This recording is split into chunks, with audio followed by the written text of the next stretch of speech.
Hidden within the darkness lies the answers you seek. Its cause or creation, the answers are within the lost scripts of K.O.D. What up, y'all? Welcome back to the Hostile Takeover. We're jumping back into the K.O.D collection with the second chapter, The Lost Scripts of K.O.D. Now, this came out back in 2010. Now, after Tech finished the K.O.D album, he had some leftover beats and stuff that he'd already paid for, but didn't end up using. And he told his fans that he was going to do, an EP for it, and it was going to be the leftover pieces of K.O.D. But, doing the K.O.D album kind of sent him down into a downward spiral and put him into some, kind of bad shit. And he was just ready to get out of that darkness and move on to the next thing. He kind of felt like maybe that album was a mistake and it brought a lot of pain into his life. And he just kind of wanted to be through with it. But Travis said, you kind of already told him you were going to do it. So he kind of ended up doing it. So this was just more or less kind of thrown together. You can tell he really didn't want to do it. But nonetheless, it still turned out to be a good album. So... and this actually is the very first EP he ever did. Prior to this, he never did any. So, this kind of marks an important chapter in Tech N9ne's discography. So, there's the front right there. It's just got the crow shredding off some feathers. There's nothing to this album at all. It's just a little cardboard sleeve. Which, I'm not a big fan of these. I feel like they could be put more into it. But, it's an EP. So there's the actual disc art. Kind of cool. Just plain white. Well, you can see the crows in there too. So it's kind of like a alternate version of the K.O.D album where it was all black. This one's more white. And it's got 5 tracks on it. Like I said, it's an EP. Just a real quick thing they threw out. He was ready to move on. So the first 2 songs are within the Anger, whatever you want to call that, the Anger saga, I guess. And you got Like I Died, which actually is a remix. Apparently he did a bonus track when K.O.D came out, and this is a remix version of it. You got Stress Relief. Jumping into the Only Madness song is N9ne. Jumping into the Hole, you've got Painkiller, and Last Sad Song.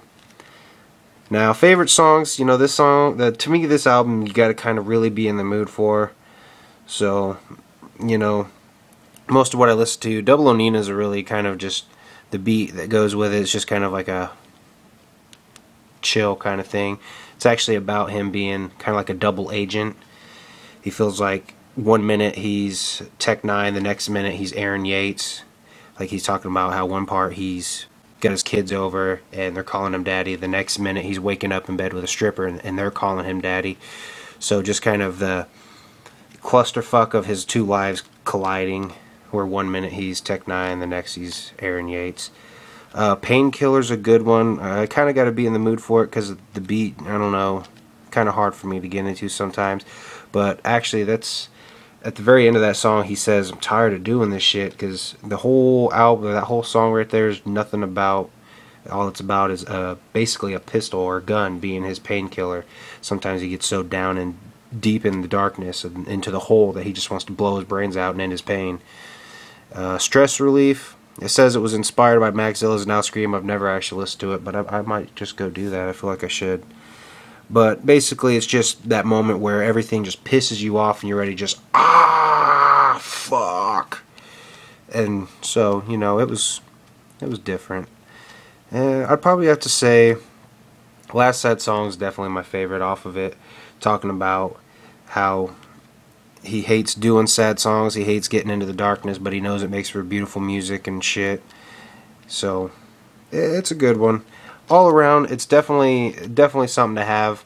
My words of advice, if you don't have it, is wait for the Strange Giving sale that they usually have in November, where everything's 50% off, or the Summer of Strange SOS sale, which they've already done theirs for this year. This thing's originally like $8. If you wait for the 50% off, you can scoop it up for less than $5. So, I mean, like I said, it's just a little cardboard sleeve. There's nothing to it at all, which to me is disappointing because you could do something.